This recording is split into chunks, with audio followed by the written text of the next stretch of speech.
chorus. Alright, it looks like things are working better for people. As always, keep me posted if things start going awry, and I will do my best to fix them. Alright, so, welcome everybody. Got a bunch of people watching, glad to see it. As I said, busy weekend, but I love doing these, so I couldn't help myself. I hope you're all doing well. The way these work is, if you've never been to one of these, is I'm here for about an hour. I'm here until about 1 o'clock, and if you got questions, throw them out there. If you got requests, throw them out there. I'll try to do them if I know them. I don't do copyrighted material to keep the YouTube algorithms happy and keep me from copyright problems, but happy to do traditional material. I love hearing what people are working on, what they got questions about in mandolin, in terms of mandolin or music, you name it. Happy to dive deep and see what people are working with. As I said, that's a tune that I just played was Huntsman's Chorus in the key of G, one of the first tunes that I ever learned, a classic kind of New England contradance tune. One of my favorites, beautiful chord progression, nice way to fill in with some big kind of chords and chord melody arrangements, things like that. Maybe I will play an Irish tune. Yeah, I'll play Dunagore. That's one of my favorite tunes. I was in Ireland this spring, in May, and it was a lot of fun. I'd never been there before, and I went. There's one of these tunes that I have known for years, but didn't know anything about the name. The name of the tune is Dunagore, and it's actually named after a little castle in Ireland, and I got to go see the castle just from the outside, and I didn't have my mandolin with me. Well, I had my mandolin in the car, but I went up to the gate of the castle and deedled this tune because it's called Dunagore, and I was at Dunagore. It's also on my website if you want to learn it.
Once again, is Dunagore, great Irish reel in the key of G. Alright, we got a couple of requests. Happy to throw them. Let's see, can I put these two together? They're kind of related. So one is a slide called The Road to Lisdoon Varna on my website, and one is the Butterfly, which is a slip jig. Also on my website, if anyone wants to learn these. Let's see if I can put them together. How did these go? Is the Butterfly... Yeah, I think I can do this. So I'll play the Butterfly first, and then I'll play Road to Lisdoon Varna, and see if it works. I've never done this set, but I think it'll be kind of nice. It'll pick up a little bit of energy when I move into Road to Lisdoon Varna.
is it? How does that second tune go? Road to Lisdoon Varna.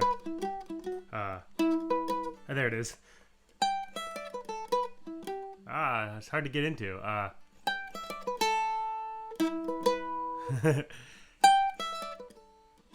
Yeah, I'll just play it. I can't quite get the... Sometimes these tunes are gonna work as sets. Sometimes they aren't. Sometimes they'll work if you give them a little bit of a try. Gotta work it out beforehand. This one didn't really snap into my head, but maybe if I work with it, I could get it to come out. But anyway, that was The Butterfly, and here's Road to Lisdoon Varna.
There's a little Road to Lisdoon Varna.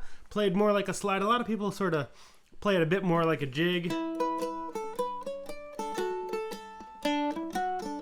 little bit slower, but I really like kind of ramping up the speed on that one. The great slide feeling of dugga-da, dugga-da, dugga-da, dugga-da, dugga-da, dugga-da, dugga-da. Very insistent beat. Great for dancing. I don't know how to dance slides, but I've seen them done. It's a really energetic thing. Is Little Maggie copyrighted from Michael? That's a good question. I also just can't pull up that song off the top of my head. Little Maggie, Little Maggie, Little Maggie. I can't quite come up with the song, but I'll look into that. Let's see if I can do it in a subsequent live MandoLessons live. Christopher has a question. Can you talk about switching between double stops and regular melody and chords while you're playing? I have trouble, but good players seem to do it easily. How can I get better at that? Great question. So I actually made a video about changing between melody and chords on a basic level. That's in the technique and fundamental section of my website, but I'll go over a little bit of it here. I think maybe the most important part in terms of changing between like straight melody and straight chords is just having a really solid understanding of both. So, really having the melody down pat, really having a good sense of the chords and like having played through them and knowing what the chords are, what the first chord is. So if we take a tune, let's take I'll do whatever that first tune I was doing. The Huntsman's Chorus. It's a great tune that kind of can combine all these things. So straight melody.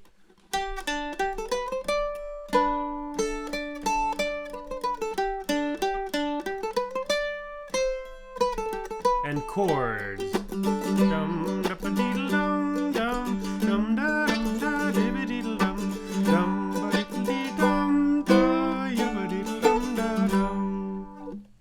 So just that act of moving between both, it's really nice to have, a really solid, having played through the melody a bunch, so you don't have to take that time to be like, okay, where does the melody start again? And whether this is like a bluegrass break or playing through a tune, like a more kind of Irish tune or New England tune, instrumental number, and switching between chords and melody, it's all kind of the same maneuver.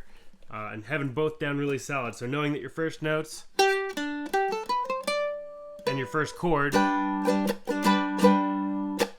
even like practicing that as a little loop, just, playing one phrase and the chords for that phrase. The next phrase.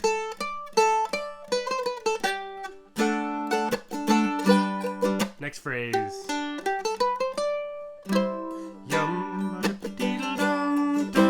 phrase of the A. Yabba deedle dum da dum. This is a fun exercise. Dum.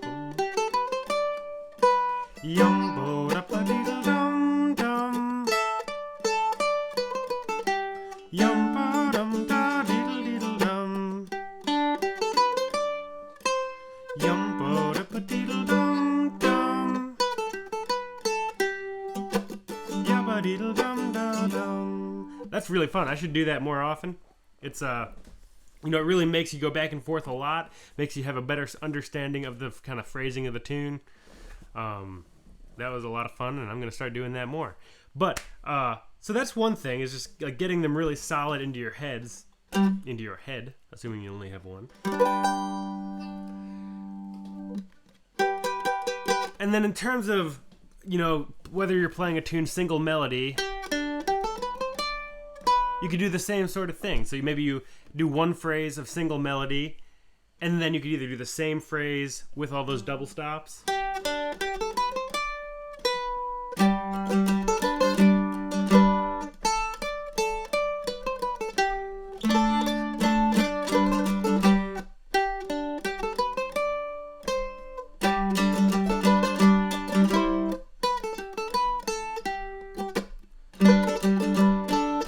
Or you could do every other phrase.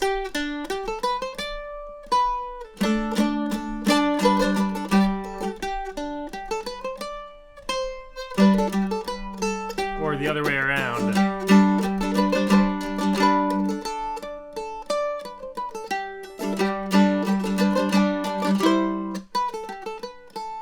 And doing that kind of rapid succession of you know, one measure of one way, one measure of another, whether it's chords and melody, chords and double stopped melody, melody and double stopped melody. Taking that action, you know, you're not going to be doing that for the most part in a musical kind of community musical session, public sort of performance or anything, but it's great practice. It really kind of highlights what's going on, both in the kind of knowledge of the tune. You'll start to realize kind of what the strong parts of the tune are for you, and also just the act of going back and forth really will lock in that feeling. It's a great question. I hope that helps. Connell says, any chance you're going to pull out that tenor guitar? Love the sound of it. Sure, I can pull out the tenor guitar. Sarah says, I'm working on timing with a metronome. Excellent. Nice work. That's a very important skill to work on. How do you determine the correct speed for jigs and slides? I think, you know, it's kind of a personal preference. I'm going to pull up a metronome here. Try to get it in a place that I can put it towards my mic here. So let's see. If I'm playing like... Hope that's coming through. It's just on my leg.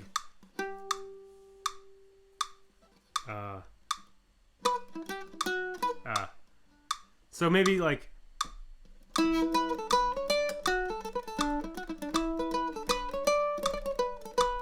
that's kind of a nice solid tempo for a slide. So that's 80 beats. I guess it would be 160 beats per minute if you're counting da da da da da da da da da da da, or 80 on the, I guess, the quarter note. Da da da da.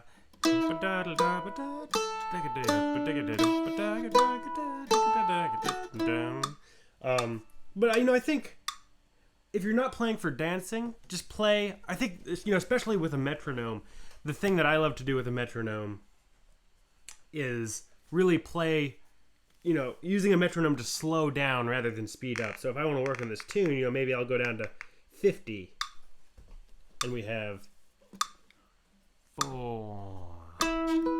Let's see.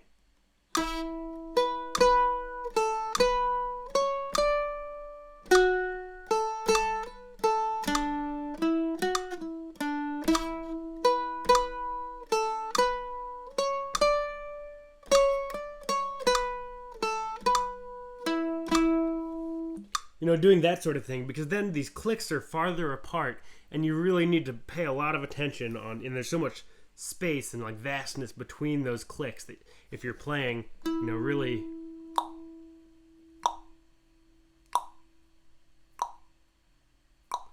like really nailing those slower time signatures. Oliver says rushing. I may be kind of rushing that slide again.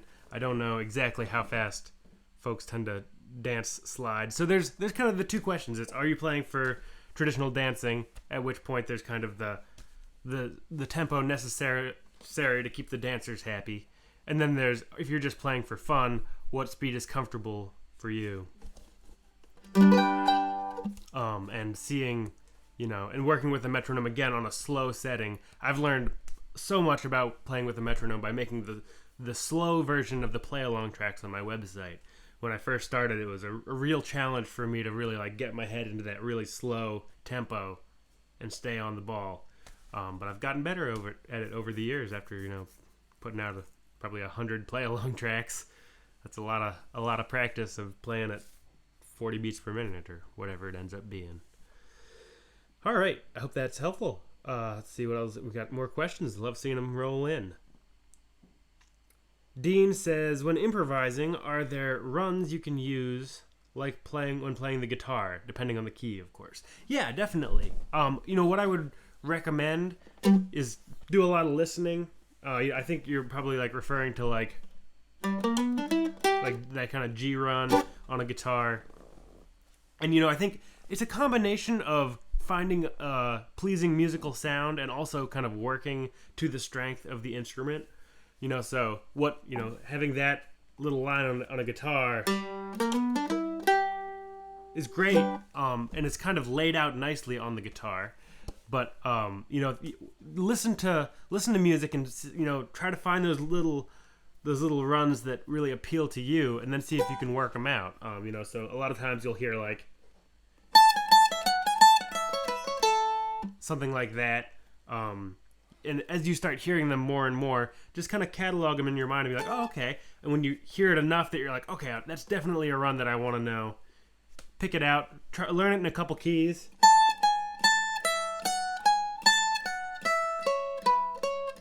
Or G.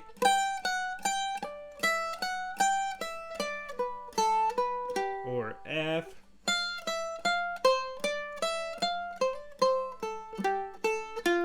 Etc. That was a fun little exercise, just going down whole steps.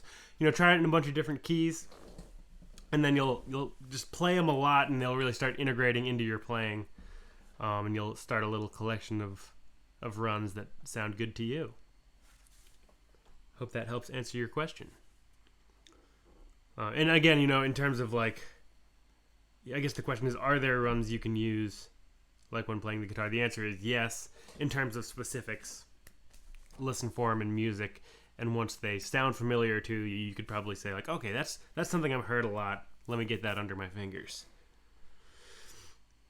Sheldon says, will you be playing tunes at the wedding? Yep, I'm playing background music for a wedding down a little bit south of me on the coast. It should be a lovely evening.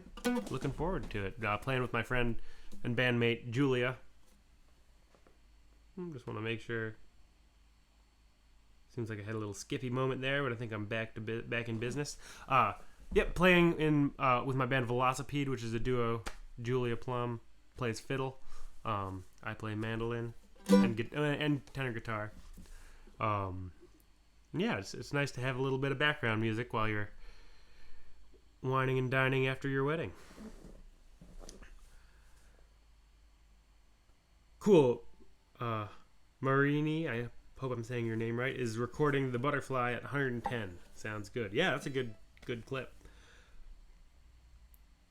Oliver says, do you have any advice for translating a guitar song onto the mandolin? I've been working on Neil Young's Harvest Moon, but struggled to convert the guitar parts to solo mandolin.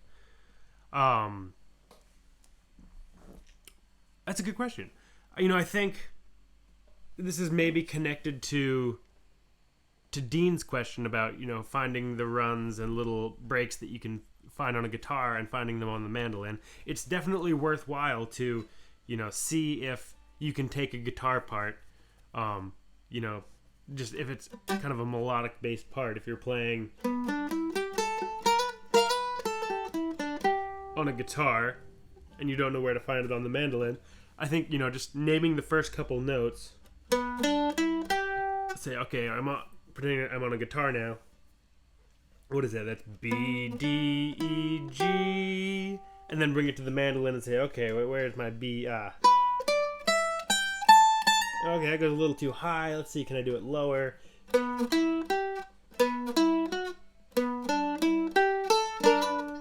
And getting those first couple notes is always the hardest part, and then from there you can really let your ear guide you through what you're familiar with on the guitar as a melody and bring it onto the mandolin.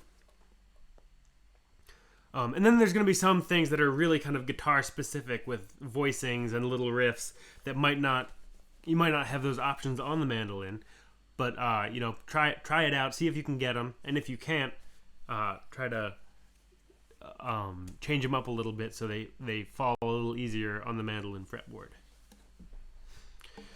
Ron says, what's a good kickoff like Ronnie McCurry puts out?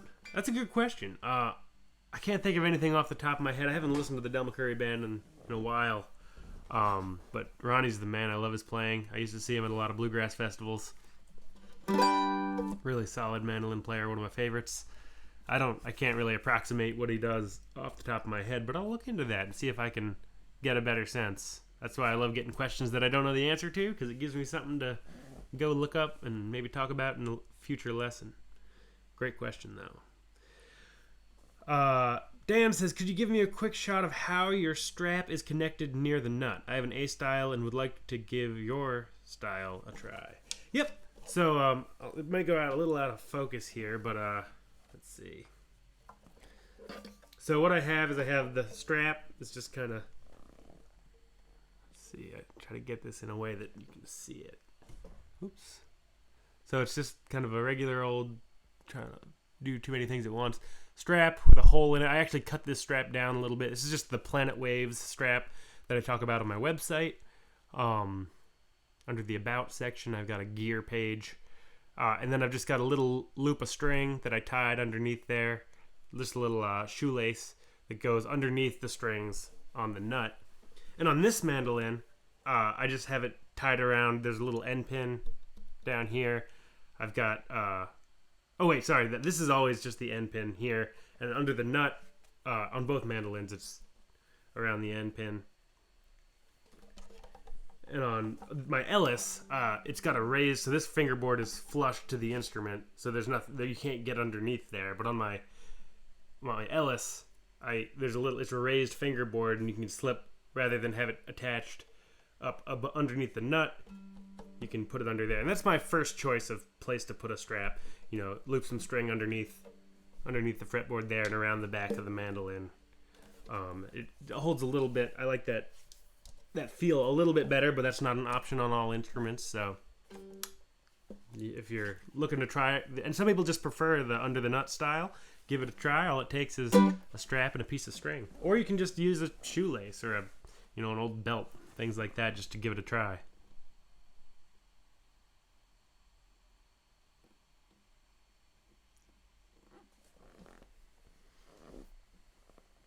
Yeah, you can use turnarounds as kickoffs. TA says use a turnaround as kickoff. Totally. That's a great way to think about it. Take a song like You Are My... I'm not going to use You Are My Sunshine because that's a copyrighted song, believe it or not. So if we take a song like 9 Pound Hammer. So one kickoff could just be, play through the whole melody one time through. So you get...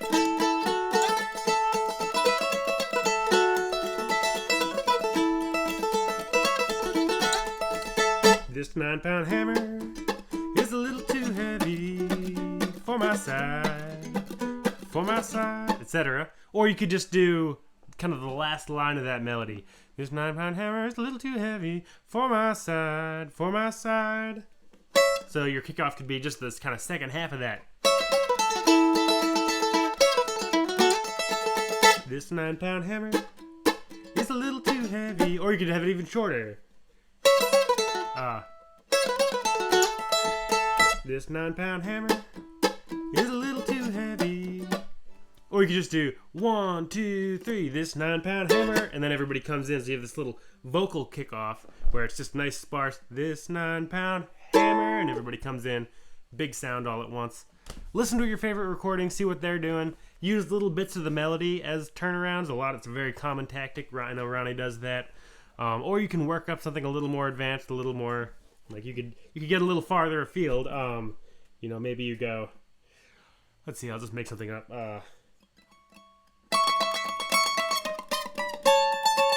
This 9-pound hammer is a little too heavy. Just something that's not necessarily the melody, but just a pleasing little sound. This 9-pound hammer. Something like that.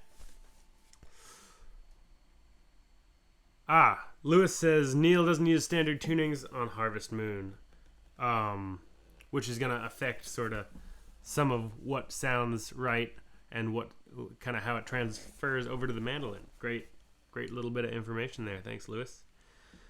Cool. I think I'm all caught up with all the questions, so keep them coming. Maybe I'll play another tune.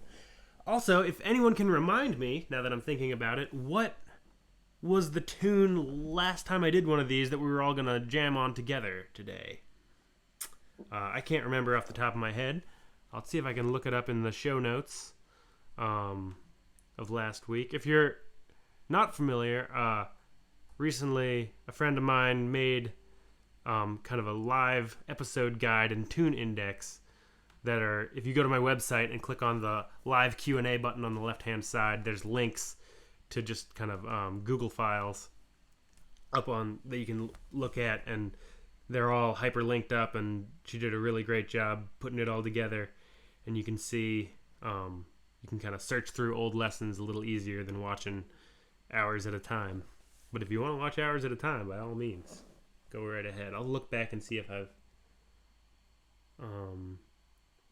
so we did Bag of Spuds last week.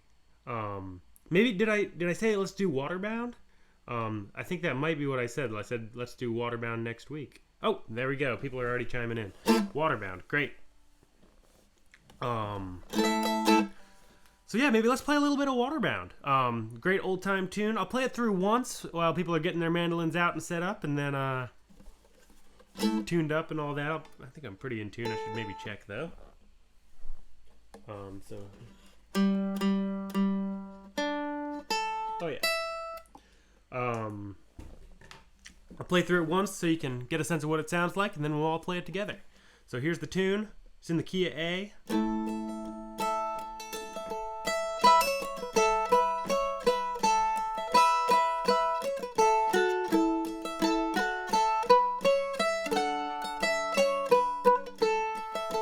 A2.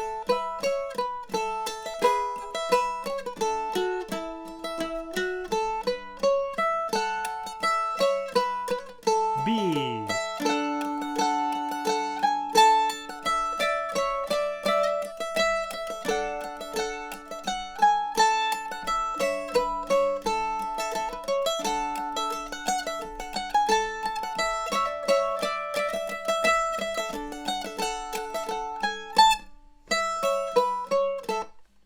So there's the tune.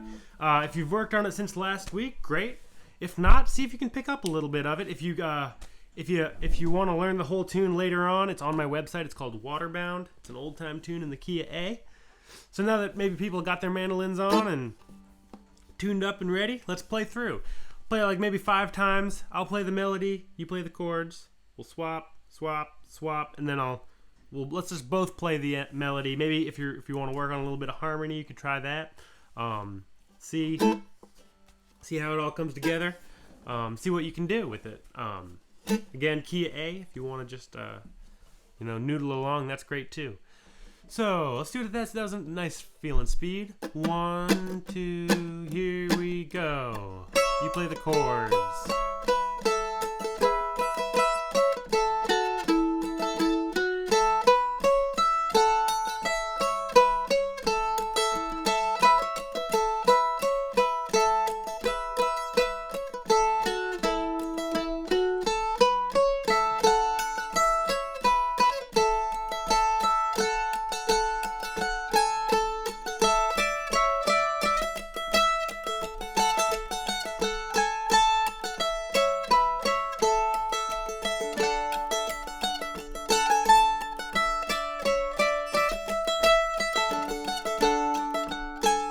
I'll play chords. Here we go.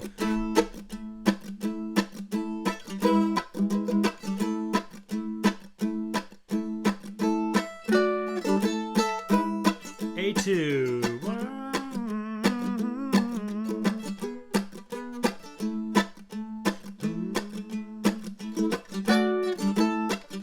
Here's the B.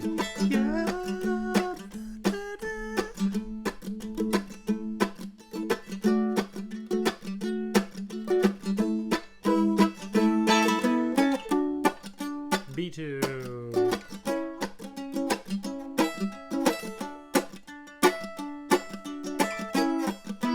I'll take it.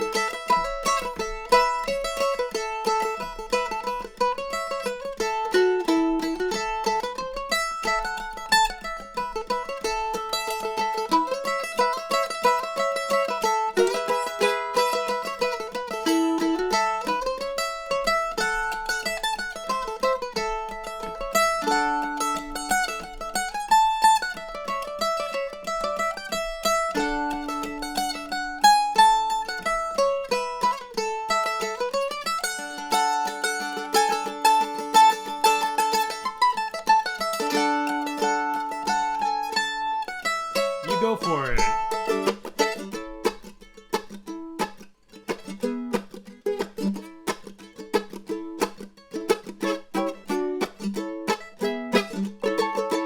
A2.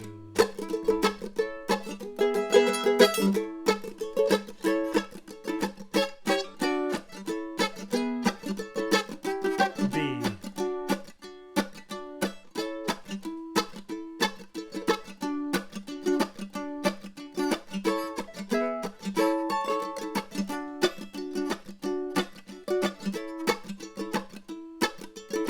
Here we go. You play it again, I'll play a harmony part.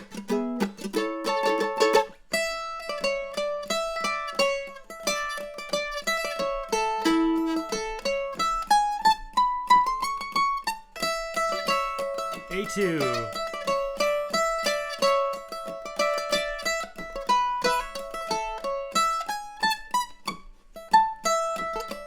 B part.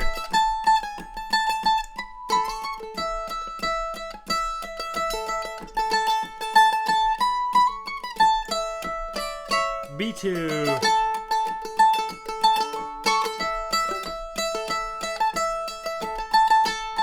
Going out.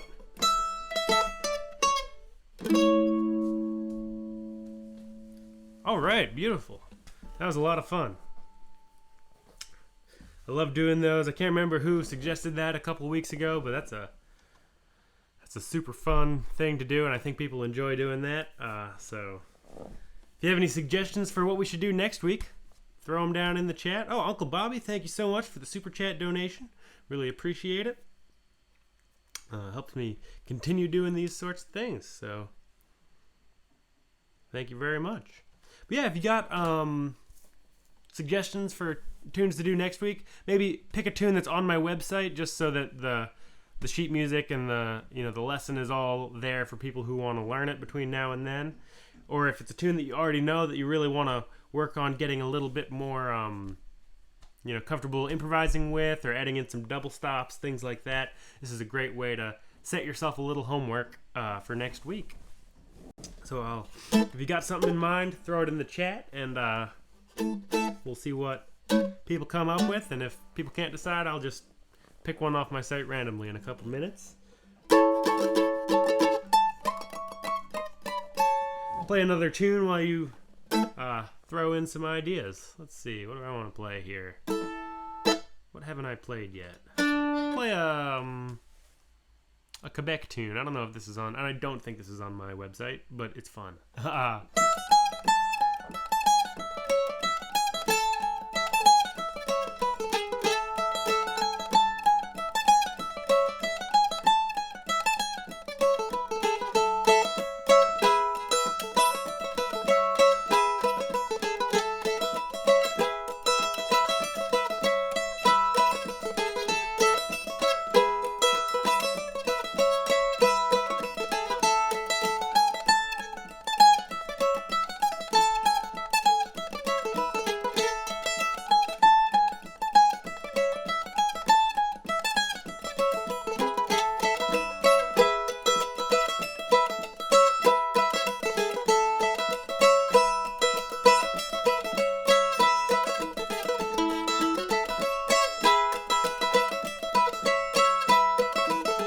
playing it wrong. I'll do it one more time.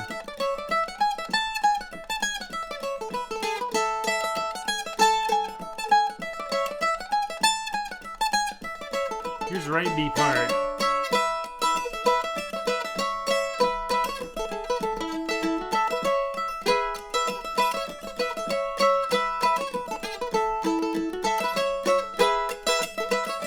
One more.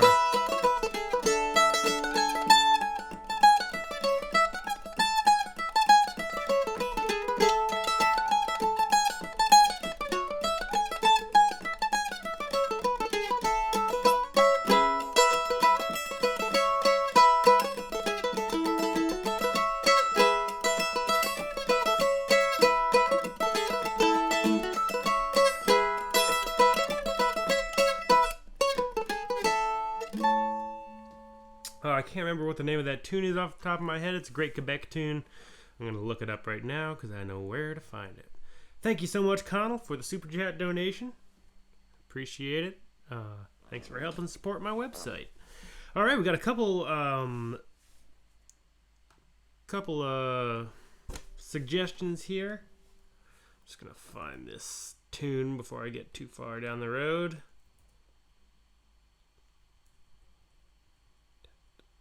The tune is called Yakadakadam. That's not the right order. Isodun. It's Issodun. Let me make sure that's right. Yep. Great tune that I learned from this band called La Tête de Violon. It's a group of Quebec fiddle players that play a lot of crooked tunes. The tunes that won't work for contra dances have a little bit more or less notes than you're necessarily expecting. Super fun stuff. I love doing that. And there's that one for you.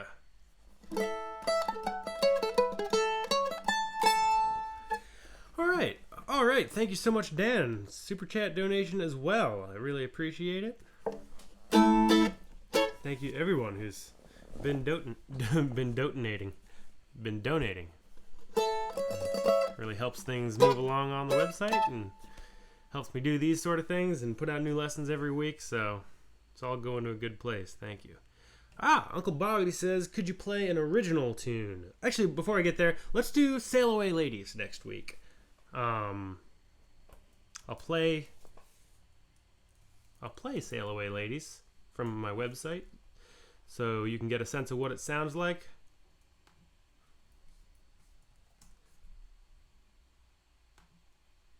How does this tune go? I should know this one off the top of my head, but I'm going to cheat and look at my website.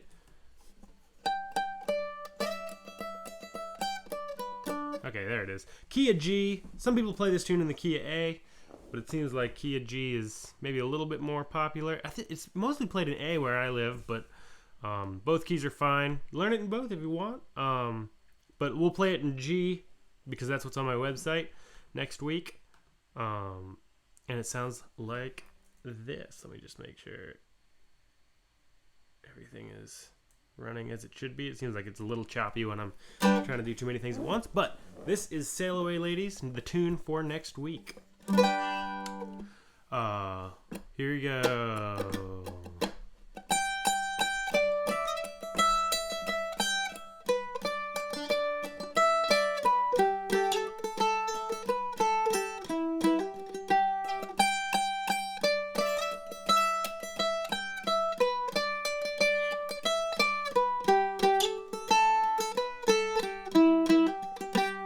B part.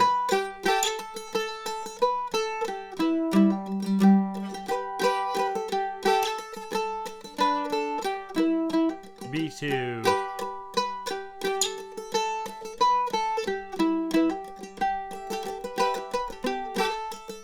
I'll add some double stops this time through.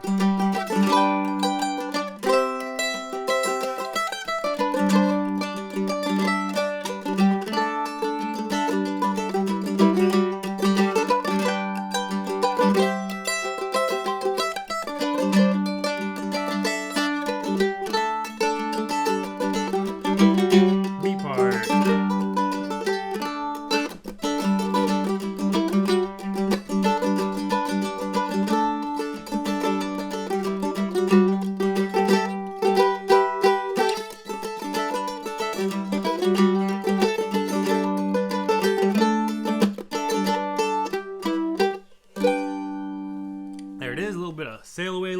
work on that one for next week. Again, if you need the sheet music, sitting on my website, which is waiting to get learned.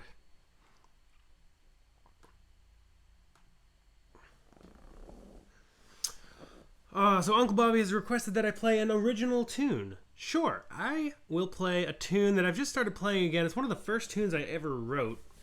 I wrote it for my friend's graduation from high school. Probably way over 10 years ago. It's this fun tune, kind of notey tune. I think it's actually on my website, Graduation Reel. I put it up there a long time ago. Key of A. Kind of sounds a little bit like a kind of Texas fiddle tune. I don't know a whole lot about that tradition, but that's what kind of comes into my head. I'll see if I can do this on, kind of goes up high, and I'm not as comfortable on this mandolin as on my Ellis, so we'll see how it goes. But here we go. It's called Graduation Reel, key of A.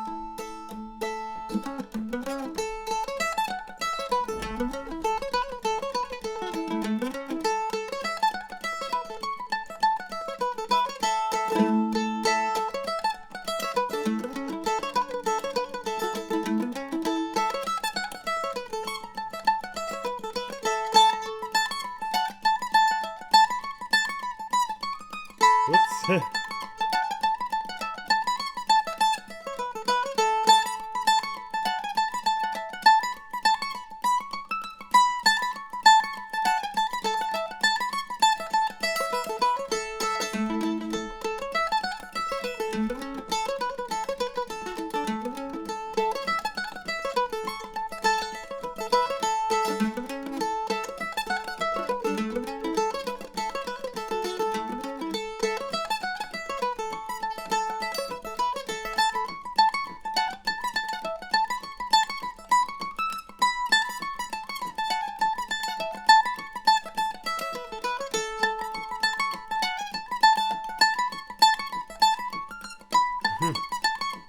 One more.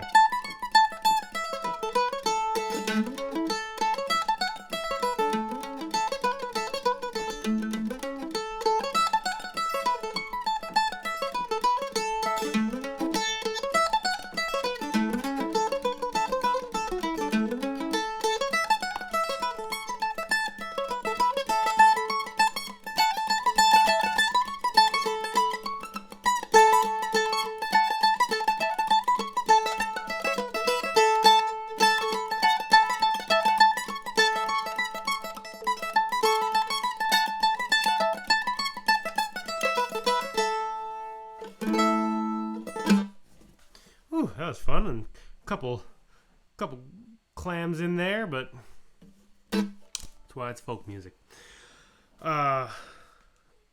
Cool. Guitar Bem from Germany. Probably not saying your screen name quite right, but thanks for joining in. Great to have you here. I think I'm all caught up with the questions, but if you got any last minute questions, now might be the time. I've got to log out in 5 minutes and head over to the wedding, but I will play one more tune. Well, maybe if anyone has any last minute questions, but then I'll call it a day. But thank you all so much for joining in. Thank you for the donations that came through. Really appreciate them. Work on Sail Away Ladies, key of G, for next week. I'm pretty sure it'll be happening next week, and then yeah, we'll play through that one next week, and it'll be a lot of fun. I'll play Sail Away Ladies to go out. Do some double stops so you can maybe get some ideas. I'll mess with the melody a little, see what happens. Sounds like this.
was a little bit of up-tempo Sail Away Ladies. We will not be doing it that fast next week, but gives you a little bit of idea of how I like to play it.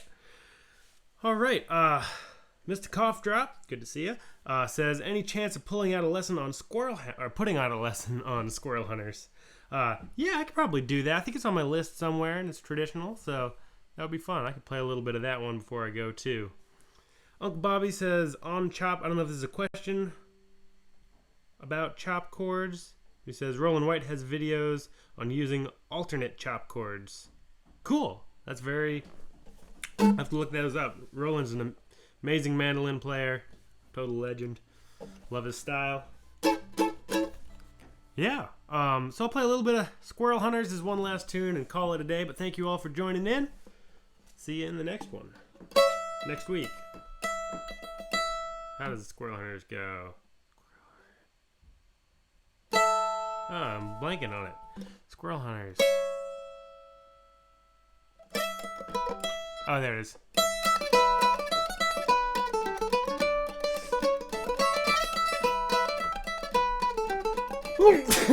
Excuse me.